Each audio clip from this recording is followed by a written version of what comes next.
अस्सलामु अलैकुम वरहमतुल्लाहि वबरकातुहू। उम्मीद है स्टूडेंट्स आप सब खैर से होंगे।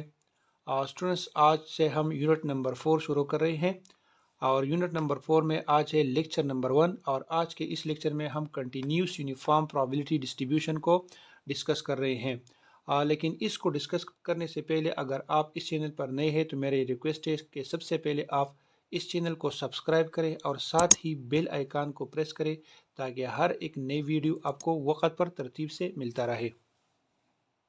स्टूडेंट्स पिछले लेक्चर्स में हम पढ़ चुके हैं कि रैंडम वेरिएबल के टू टाइप्स है, एक है डिस्क्रीट रैंडम वेरिएबल और दूसरा है कंटिन्यूस रैंडम वेरिएबल।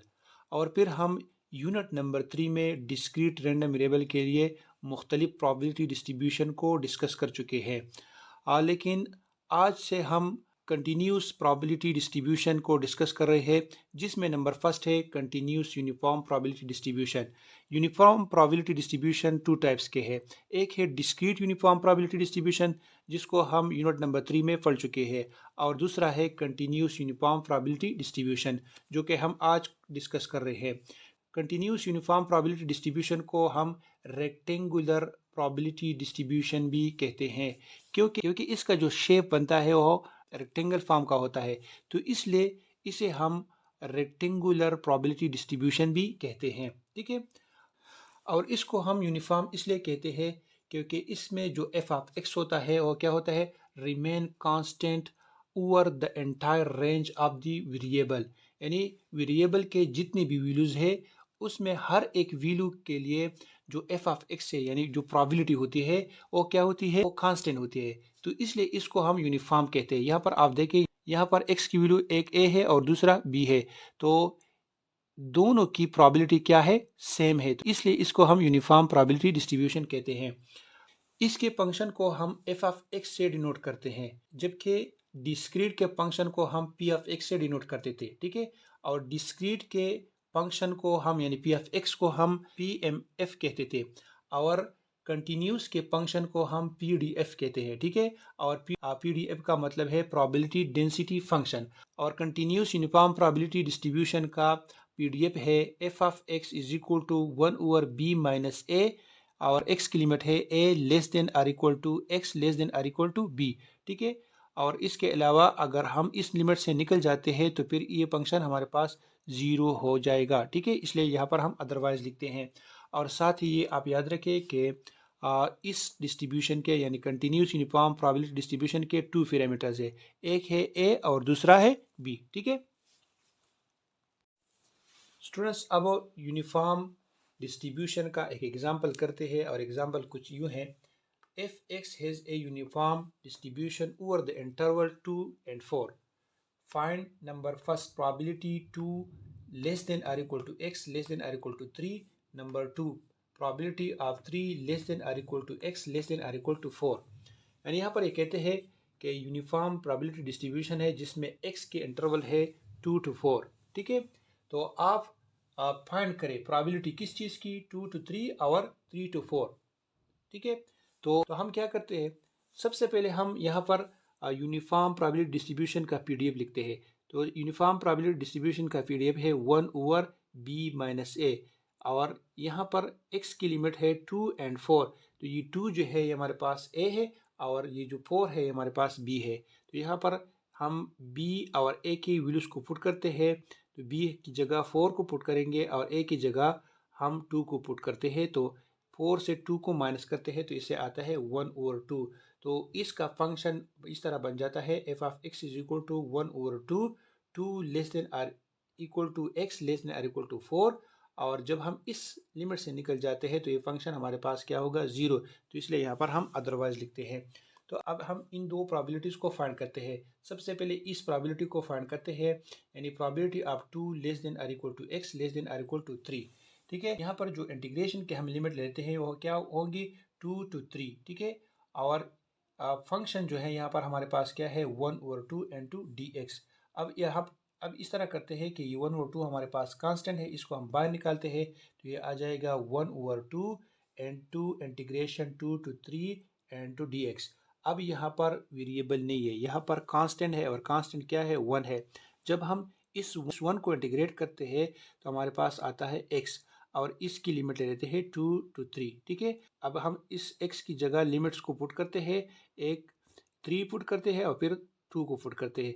जब हम 3 से 2 को माइनस करते हैं तो इससे आता है 1, और 1 को जब 1 और 2 से मल्टीप्लाई करते हैं तो इससे आता है 1 और 2। ठीक है, नेक्स्ट प्रोबेबिलिटी है probability of 3 less than or equal to x less than or equal to 4, यानी 3 to 4 हम लिमिट ले लेते हैं। इंटीग्रेशन 3 to 4 1 ओवर 2 ये हमारे पास फंक्शन है एंड टू डी एक्स। इस 1 और 2 को हम बाहर निकालते हैं क्योंकि हमारे पास कांस्टेंट है, और यहाँ पर हम ले लेते हैं integration 3 to 4 into D x. ठीक है, यहाँ पर कोई वेरिएबल नहीं है, यहाँ पर कांस्टेंट है, और कांस्टेंट क्या है 1 है। तो 1 को हम इंटीग्रेट करते हैं तो इसे आता है x, और x की लिमिट ले लेते हैं 3 to 4। सबसे पहले हम x में 4 को पुट करेंगे और फिर 3 को पुट करते हैं, तो 4 से 3 को माइनस करते हैं तो इसे आता है 1, और 1 को जब 1 और 2 से मल्टीप्लाई करते हैं तो इसे आता है 1 और 2। ठीक है, अच्छा स्टूडेंट्स, अब आते हैं properties of continuous uniform probability distribution की तरफ।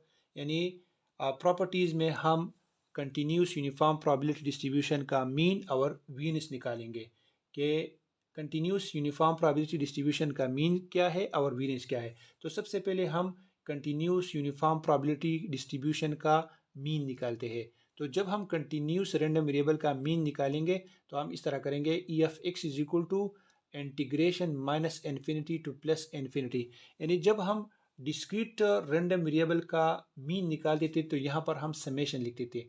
चूँकि कि यहाँ पर अब कंटिन्यूस रैंडम वेरिएबल है तो यहाँ पर हम इंटीग्रेशन यूज़ करेंगे। तो यहाँ पर इंटीग्रेशन की लिमिट है minus infinity to plus infinity, और X into F of X, वहाँ पर हम summation X into P of X लिख देते, क्योंकि डिस्क्रीट का जो फंक्शन था वो पी ऑफ एक्स से हम डिनोट करते थे। और यहाँ पर चूँकि ये कंटिन्यूस रैंडम वेरिएबल है तो इसका जो फंक्शन है वो एफ ऑफ एक्स से डिनोट करेंगे इनटू डी एक्स। ये डी एक्स जो है ये इस इंटीग्रेशन का हिस्सा है, तो यहाँ पर हम इस डी एक्स को लिखेंगे। ठीक है, अब हम इस तरह करते हैं कि यहाँ पर जो यूनिफॉर्म प्रोबेबिलिटी डिस्ट्रीब्यूशन का पीडीएफ है तो इसकी जगह हम उसका पीडीएफ लिखेंगे। तो इसका पीडीएफ है 1 ओवर बी माइनस ए, और यहाँ पर minus infinity to plus infinity की जगह इस यूनिफॉर्म प्रोबेबिलिटी डिस्ट्रीब्यूशन का लिमिट ए टू बी लिखेंगे। ठीक है, अब इस तरह करते हैं, ये 1 ओवर बी माइनस ए ये कांस्टेंट है। ठीक है, तो इसको हम बाहर निकालते हैं, तो इसको हम बाहर निकालेंगे 1 ओवर बी माइनस ए और A to B X into D X. अब यहाँ पर इस x का इंटीग्रेशन ले लेते हैं।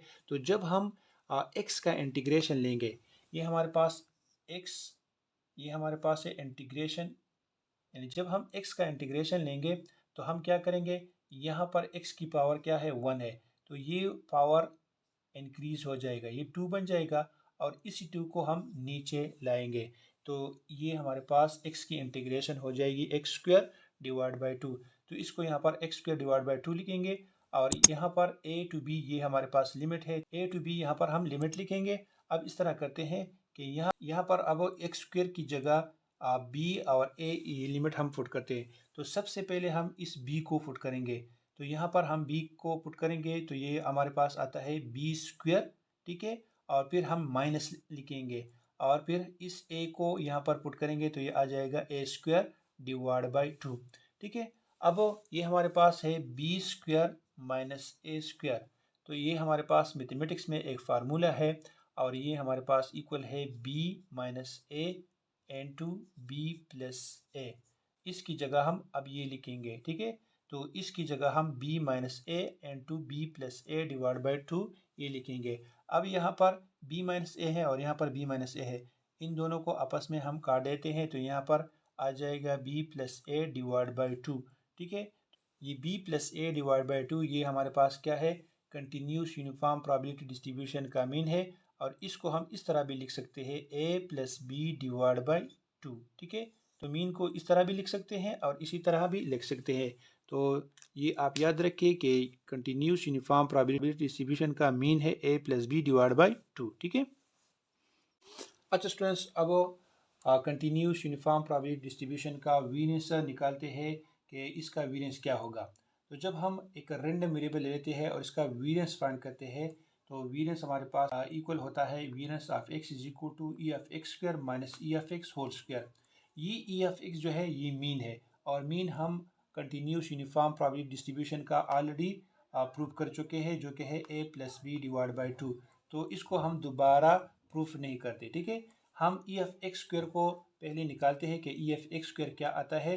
तो जब हम ई एफ एक्स स्क्वायर को निकालेंगे तो यहाँ पर हम ई एफ एक्स स्क्वायर और ई एफ एक्स को पुट करेंगे तो फिर इसे वेरिएंस आ जाएगा, ठीक है।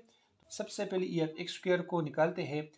E F X square equal है integration minus infinity to plus infinity X square into F F X into D x, ठीक है। चूँकि हम कंटिन्यूस यूनिफॉर्म प्रोबेबिलिटी डिस्ट्रीब्यूशन को निकालते हैं तो यहाँ पर हम कंटिन्यूस यूनिफॉर्म प्रोबेबिलिटी डिस्ट्रीब्यूशन का पीडीएफ पुट करेंगे, ठीक है। तो इसका पीडीएफ है 1/b माइनस ए और इसकी लिमिट है a टू b, ठीक है। तो अब यहाँ पर 1/b माइनस ए जो है ये हमारे पास कांस्टेंट है, इसको हम बाहर निकालते हैं तो ये आ जाएगा 1/b minus a integration a टू b x square into D x, ठीक है। अब इस एक्स स्क्वायर को हम इंटीग्रेट करते हैं। तो इस एक्स स्क्वायर को जब हम इंटीग्रेट करते हैं, इस एक्स स्क्वायर को हम एक डिग्री राइज करते हैं, इसका पावर हम राइज करते हैं। तो ये हमारे पास आ जाएगा 3 और इस 3 को हम डिनोमिनेटर में भी लिखेंगे। तो इससे हमारे पास यानी एक्स स्क्वायर को जब हम इंटीग्रेट करते हैं तो इससे हमारे पास आता है एक्स क्यू डिवाइड बाई 3। तो यहाँ पर हम एक्स क्यू डिवाइड बाई 3 लिखेंगे और इसकी लिमिट होंगी a टू b। अब यहाँ पर एक्स क्यूब की जगह हम लिमिट्स को पुट करते हैं। तो सबसे पहले हम b को पुट करेंगे तो हमारे पास आ जाएगा b क्यूब और फिर हम a को पुट करेंगे minus a cube divide by 3, ठीक है। अब ये हमारे पास b cube minus a cube यह एक मैथमेटिक्स में फार्मूला है जो कि इक्वल है b minus a into a square plus a b plus B square, ठीक है। अब ये b माइनस a और यहाँ पर b माइनस a है, इन दोनों को आपस में हम काट देते हैं तो ये हमारे पास आ जाएगा b square plus a b plus a square divide by 3, ठीक है। तो ये हमारे पास है ई ऑफ एक्स स्क्वायर। तो इस ई ऑफ एक्स स्क्वायर को हम यहाँ पर पुट करते हैं और इसकी जगह हम a plus b divide by 2 को पुट करते हैं, ठीक है। तो ये आ जाएगा b square plus a b plus a square divide by 3 minus a plus b divide by 2 whole square, ठीक है। अब इस तरह करते हैं। अब ये जो स्क्वायर है ये a प्लस बी का भी है और 2 का भी है। तो इसको हम a प्लस बी और 2 पर अलहदा ले लेते हैं। तो ये आ जाएगा a plus B whole square divide by 4, ठीक है। क्योंकि ये 2 है, 2 का जब हम स्क्वायर ले लेते हैं तो ये आता है 4। अब इस तरह करते हैं कि इस 3 और 4 का एलसीएम ले लेते हैं तो ये हमारे पास आ जाएगा 12, ठीक है। तो अब इस 3 को हमने 4 से मल्टीप्लाई किया है, 12 आया है। तो इस सब को 4 से मल्टीप्लाई करेंगे, ठीक है। और इस 4 को हमने 3 से मल्टीप्लाई किया है तो इसको 3 से मल्टीप्लाई करेंगे। लेकिन पहले हम क्या करते हैं, इसको हम एक्सपेंड करते हैं क्योंकि ये हमारे पास एक फार्मूला है a plus B whole square जो कि इक्वल है A square plus B square plus 2ab के, ठीक है। और इसके साथ जब हम 3 को मल्टीप्लाई करते हैं तो ये आ जाएगा 3a square plus 3b square और प्लस 6ab, ठीक है। चूँकि ये हमारे पास माइनस है, जब इस माइनस को भी मल्टीप्लाई करते हैं तो यहाँ पर भी माइनस आता है और यहाँ पर भी माइनस आता है। अब इस तरह करते हैं कि ये 4b स्क्वायर है और यहाँ पर क्या है, यहाँ पर 3b स्क्वायर है। तो इस 4b स्क्वायर से 3b स्क्वायर को माइनस करते हैं तो ये आ जाता है b स्क्वायर। यहाँ पर है प्लस 4ab और यहाँ पर है माइनस 6ab। तो इस 4ab और माइनस 6ab से आता है माइनस 2ab और यहाँ पर है 4a स्क्वायर और यहाँ पर है माइनस 3a स्क्वायर, इससे आता है a स्क्वायर डिवाइड बाई 12, ठीक है। अब ये हमारे पास है b square minus 2ab plus a square. ये हमारे पास एक फार्मूला है जो कि इक्वल है b minus a whole square के और ये आ जाएगा 12। तो कंटिन्यूस यूनिफॉर्म प्रोबेबिलिटी डिस्ट्रीब्यूशन का वेरिएंस जो है b minus a whole square divide by 12 है, ठीक है। और जब हम इसका स्टैंडर्ड डिविएशन लेते हैं तो हम क्या करते हैं, इसका स्क्वायर रूट ले लेते हैं, ठीक है। तो जब हम इसका स्क्वायर रूट लेते हैं तो ये आ जाएगा b minus a whole square divide by 12। फिर फर्दर इस स्क्वायर रूट को इस पर अलहदा और इस पर अलहदा ले लेते हैं तो ये आ जाएगा b minus a whole square divide by 12 whole square. अब इस स्क्वायर को इस स्क्वायर रूट के साथ हम कैंसिल करते हैं तो ये आ जाएगा b minus a divide by 12 और ये स्क्वायर रूट होगा, ठीक है। तो स्टैंडर्ड डिविएशन होगा यूनिफॉर्म प्रोबेबिलिटी डिस्ट्रीब्यूशन का b minus a divide by 12 square root, ठीक है। अच्छा स्टूडेंट्स, अभी एक एग्जांपल है और एग्जांपल कुछ इस तरह है। x follows uniform probability distribution -1 and 3। इसका क्या मतलब है? मतलब ये है कि x एक रैंडम वेरिएबल है और ये random variable uniform probability distribution को फॉलो करता है और इसका लिमिट है -1 एंड 3। ठीक है, हम ये जानते हैं कि कंटिन्यूस यूनिफॉर्म प्रोबेबिलिटी डिस्ट्रीब्यूशन के 2 पैरामीटर्स है, एक है a और दूसरा है b। तो a की वैल्यू है -1 और b की वैल्यू है 3। अब ये यहाँ पर एक कहते हैं कि find mean, variance and standard deviation. तो हम यहाँ पर a की वैल्यू लिखते हैं -1 और b की वैल्यू लिखते हैं 3। हम ये जानते हैं कि मीन जो है कंटिन्यूस यूनिफॉर्म प्रोबेबिलिटी डिस्ट्रीब्यूशन का इक्वल है a + b डिवाइड बाई 2। तो यहाँ पर a की वैल्यू हम पुट करते हैं -1 और b की वैल्यू पुट करते हैं 3। ठीक है, अब -1 और 3 को जब हम आपस में ऐड करते हैं तो इससे आता है 2 और 2 को जब हम 2 से डिवाइड करते हैं तो इससे आता है 1। नेक्स्ट हम वेरिएंस को फाइंड करते हैं। कंटिन्यूस यूनिफॉर्म प्रोबेबिलिटी डिस्ट्रीब्यूशन का वेरिएंस है b - a whole square divide by 12। अब यहाँ पर b की जगह 3 को पुट करते हैं, माइनस अपने जगह पर, और a की वैल्यू हम -1 पुट करते हैं। ठीक है, और इसका होल स्क्वायर ले लेते हैं डिवाइड बाई 12। अब ये इक्वल है 3 और ये है माइनस और ये है माइनस। इस माइनस को इस माइनस के साथ मल्टीप्लाई करते हैं तो प्लस आता है और ये आता है 1 और होल स्क्वायर।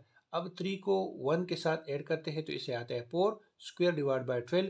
4 का जब हम स्क्वायर लेते हैं तो इसे आता है 16 डिवाइड बाई 12। अब वो 4 से इसको भी डिवाइड करते हैं, इससे भी डिवाइड करते हैं, तो ये हमारे पास आता है 4 और इससे आता है 3। और 4 को जब 3 से डिवाइड करते हैं इससे आता है 1.33। अब यहाँ पर स्टैंडर्ड डिविएशन को फाइंड करते हैं। तो जब हम स्टैंडर्ड डिविएशन को फाइंड करते हैं तो हम क्या करते हैं, इसका स्क्वायर रूट ले लेते हैं। तो इसका जब हम स्क्वायर रूट ले लेंगे तो इससे आता है 1.155। ठीक है, तो इसका मीन आ गया 1, इसका वेरिएंस आ गया 1.33 और इसका स्टैंडर्ड डिविएशन आ गया 1.155। ठीक है, उम्मीद है students continuous uniform probability distribution आप सबकी समझ में आया होगा। नेक्स्ट लेक्चर में फिर मुलाकात होगी, तब तक के लिए अल्लाह हाफिज़।